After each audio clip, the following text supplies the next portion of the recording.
Kalau menurut Ibu Dia, seberapa penting sih IKN ini dalam konteks misalnya bicara kebangsaan, kemudian dalam konteks pembangunan ekonomi nasional, seberapa penting dan seberapa strategis IKN ini?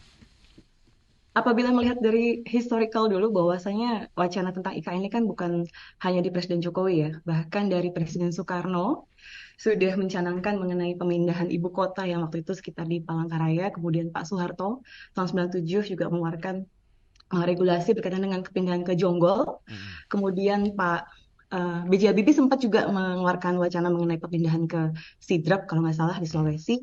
Meskipun zaman Gus Dur dan zaman Bu Mega belum sempat mungkin karena waktu yang tidak sempat.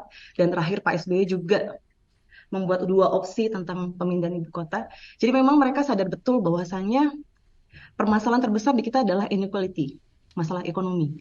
Ketika ketimpangan antara daerah satu dengan daerah yang lain, kalau kita melihat bahwasanya di Pulau Jawa sendiri itu menguasai 58,6% perekonomian, compare to all province atau all island di Indonesia. Bisa dilihat juga bahkan beberapa data di 2019 menyatakan pusat perdagangan di Jawa itu 65%, Mm. pusat jasa 91%. Jadi untuk membuat inequality itu memang butuh kebijakan yang besar dan fundamental.